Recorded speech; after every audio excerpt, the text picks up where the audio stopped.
형 let's go 트러블을 찾으러 Selamat siang, perkenalkan nama saya Yohana Delani Agustin, NPM 22301026. Jadi di sini saya ingin menjelaskan tentang uji beda nyata jujur.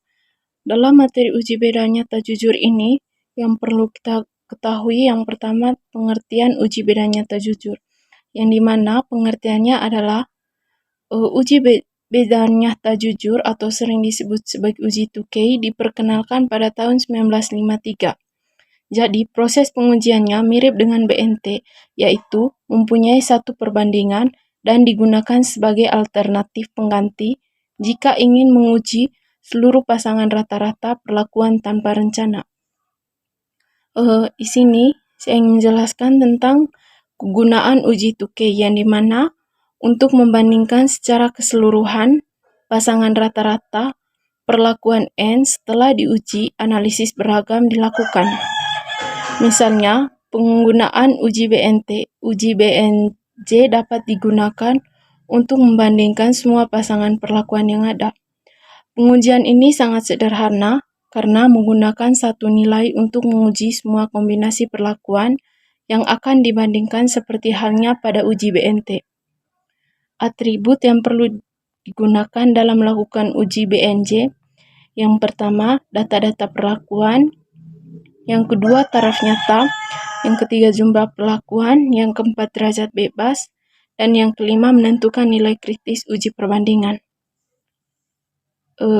Perlu diketahui bahwa uji BNJ dilakukan hanya jika hasil analisis seragam minimal berpengaruh nyata. Yang keempat, langkah-langkah pengerjaan. Yang pertama, menentukan hipotesis. Dalam menentukan hipotesis, ada dua masalah. Yang pertama, tidak ada pengaruh terhadap respon yang diamati. Yang kedua, adanya pengaruh terhadap respon yang diamati. Selanjutnya tentang menentukan analisis data, dan di mana menentukan analisis data menggunakan tabel tabulasi perlakuan dan ulangan untuk model rancangan acak lengkap. Langkah-langkahnya menghitung jumlah kuadrat total, yang kedua menghitung jumlah kuadrat perlakuan, yang ketiga menghitung jumlah kuadrat galat, yang keempat menghitung derajat bebas, yang kelima menghitung kuadrat tengah perlakuan.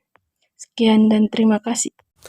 Setelah angka BNJ 0,05 kita peroleh, sekarang waktunya kita beri notasi. Kita beri notasi paling kecil di relate paling kecil, di mana perlakuannya dari 0%, 5%, 10%, 15%, dan 20%. Dan ratanya 3,75, 4,25, 4,25, 7,75, 8,00. Di mana presentasi 0% dan rata 3,75, notasinya adalah A.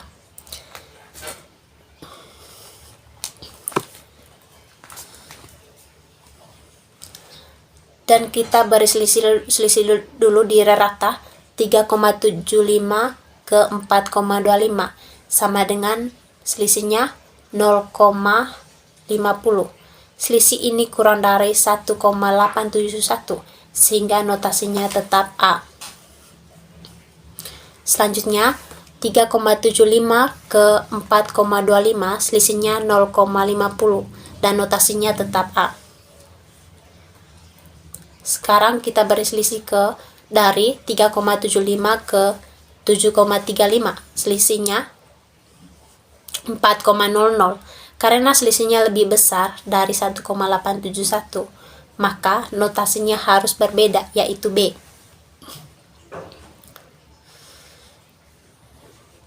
Selanjutnya, karena kita menemukan notasi baru, maka perbandingan yang kita lakukan adalah perbandingan ke arah atas dan mencari perlakuan mana yang memiliki selisih kurang dari 1,871, di mana 7,75 ke 4,25 selisihnya 350, lebih dari 1,871. Karena perbandingan ke arah atas sudah selesai, sekarang kita lakukan perbandingan ke arah bawah. dari 7,75 ke 8,00, maka selisihnya 0,25. 0,25 kurang dari 1,871, sehingga dapat disimpulkan notasinya sama, yaitu B. Selanjutnya kita memasuki potongan tabel distribusi Q, di mana P-nya sama dengan 5, kemudian DB galatnya sama dengan 15, sehingga kita temukan angka atau nilai 4,37 dan dapat dirumuskan oleh BNC. Sekian dan terima kasih. Selamat siang Pak, selamat siang teman-teman. Baik, terima kasih banyak atas waktu dan kesempatannya. Perkenalkan, nama lengkap saya Makrina Sulastri Tampu, NPM 22301019. Di sini saya sebagai pemaparan materi ketiga. Baik, terima kasih banyak atas waktu dan kesempatannya. Saya akan menjelaskan uji BNT atau beda nyata terkecil, atau yang lebih dikenal sebagai uji LSD atau Least Significant Difference, adalah metode yang diperkenalkan oleh Ronald Fisher. Metode ini menjadikan nilai BNT atau nilai LSD sebagai acuan dalam menentukan apakah rata-rata dua perlakuan berbeda secara statistik atau tidak.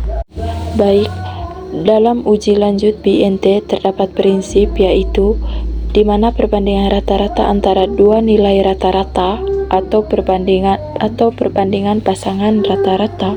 Dua rata-rata dinyatakan berbeda secara nyata atau signifikan apabila mempunyai selisih yang lebih besar dibandingkan dengan nilai BNT atau nilai LSD-nya.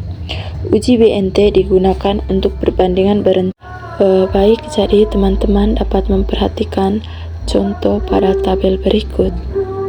Jadi SK yang pertama perlakuan dengan JK 69,8 dan DB 4, KT 17,450, F hitung 23,796 dan F tabel 3,06. SK pada galat JK 11, DB 15 dan KT 0,733 dan SK pada total JK 80,8 dan DB 90. Terima kasih. Selamat pagi untuk kita semua. Terima kasih atas waktu dan kesempatannya yang telah diberikan kepada saya. Saya akan menjelaskan materi berkaitan dengan rancangan percobaan. Sebelum saya menjelaskan materi ini, saya akan memperkenalkan diri saya. Nama saya Theofantinus Mantal. Saya dari program studi agronomi 2022A. Pagi hari ini saya akan menjelaskan materi berkaitan dengan BNT. Yang diartikan sebagai BNT adalah beda nyata terkecil yang diuji menggunakan analisis data ANOVA. Dan tujuan data ANOVA ini supaya kita bisa mengetahui analisis data tersebut. Dan dalam materi ini yang berkaitan dengan BNT melakukan atau menghitungkan secara manual dan bagaimana cara memperbaiki notasi BNT pada hasil analisis data tersebut. Yang pertama itu, misalkan kita menggunakan data yang sama dan menguji data ANOVA, membandingkan panjang tanaman yang diberikan oleh pupuk dan mengelompokkan tanaman tersebut yang menjadi 5 perlakuan. Menggunakan data tersebut dan menjadi 5 perlakuan. Yang pertama itu, perlakuan yang pertama tidak diberikan pupuk. Perlakuannya itu 0%, sedangkan perlakuan yang kedua hanya diberi pupuk 5%, perlakuan yang ketiga hanya diberikan pupuk 10%, dan perlakuan yang keempat itu hanya diberikan pupuk 15%, dan perlakuan yang kelima itu hanya diberikan pupuk 15%. Kemudian kita bisa mengetahui jumlah ulangan tiap perlakuan. Dalam tabel itu kita bisa mengetahui berkaitan dengan 5 perlakuan tersebut. Kemudian dalam tabel itu dapat perlakuan 4 ulangan, dan ini adalah data yang setiap ada dalam data tiap perlakuan itu, dan menggunakan analisis data ANOVA. Disimpulkan biasanya F hitung sebanyak 23,796, sedangkan F tabelnya itu 3,06. F hitung lebih besar daripada F tabel, sehingga kita bisa mengetahui perbandingan dalam perlakuan tersebut. Dalam menganalisis data ANOVA, kita bisa tahu bahwa perlakuan-perlakuannya mana yang kita bisa pakai, dan perlakuan pemupukan dalam tanaman itu kita bisa mengetahui dalam menggunakan analisis tabel ANOVA yang diartikan materi yang sudah dijelaskan dalam materi ini berkaitan dengan BNT.